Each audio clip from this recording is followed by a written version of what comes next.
Hey gorgeous, Lois here and welcome to my channel. And yes, I am wearing hair extensions today and that is because I will be doing a very special eye makeup look. So I got inspired by the photos na mga nakikita ko sa Instagram and on Facebook, which is the Coachella 2018 Festival na naganap sa US yesterday or I think 2 days ago. So here are some of the photos na mga nakita ko. Yan, di ba ang gaganda? Very colorful. And, syempre, meron na akong makeup, but something is missing. And you are right, it's my eye makeup look.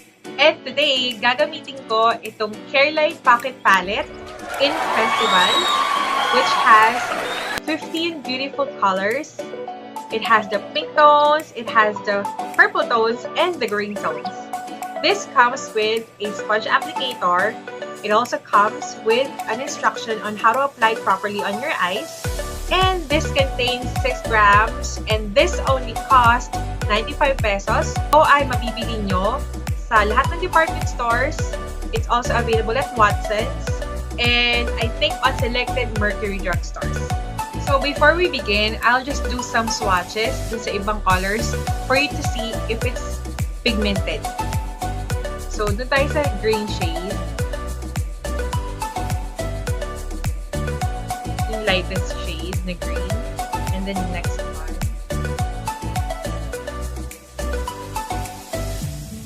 This one. This one. And then for the purple shades,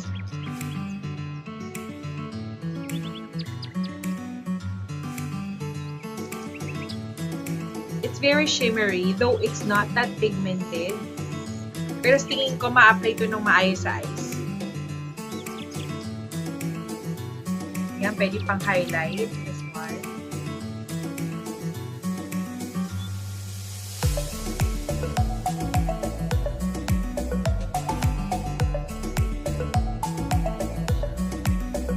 So it's okay, it's good naman. Pero this one I really like.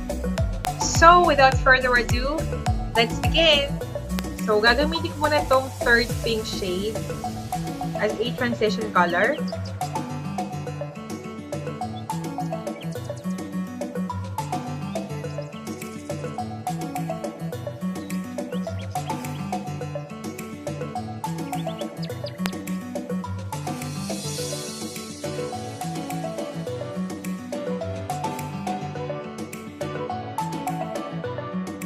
Then, I will be applying this third green shade down here sa aking lids.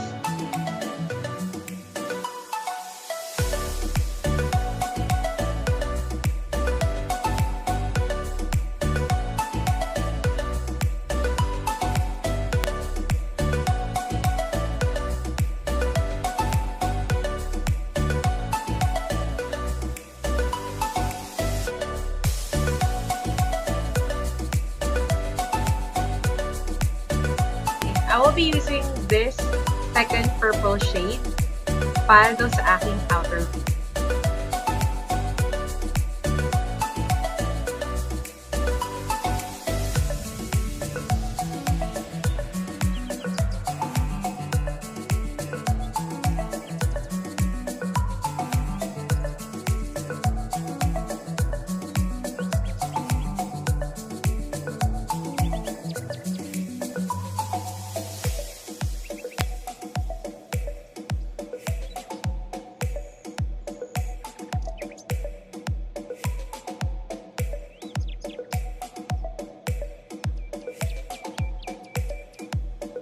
So, lagay ako nitong first green shade, parang lime green siya sa aking eyelids para mag-pop palalo yung color.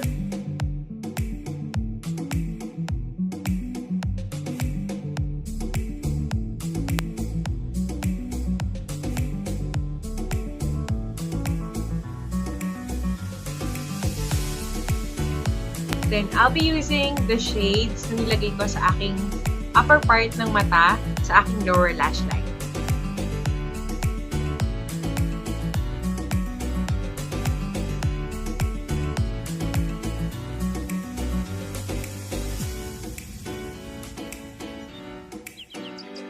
So lastly, gagamitin ko na itong pinaka-favorite shade ko from the palette, which is the lightest pink shade na gagamitin ko sa aking brow bone area, sa aking tear ducts, and pang-highlight ko na rin siya ng konti sa aking face.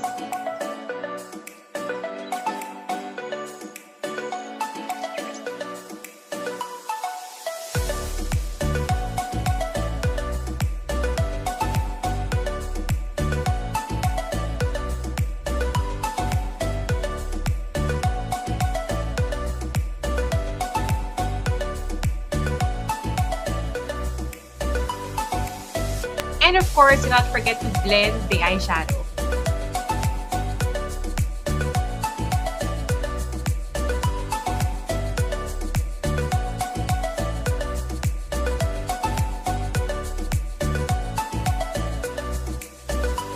So I'll just put some eyeliner and falsies on, as well as my accessories, and I'll get back to you for the final look. And this is my final look!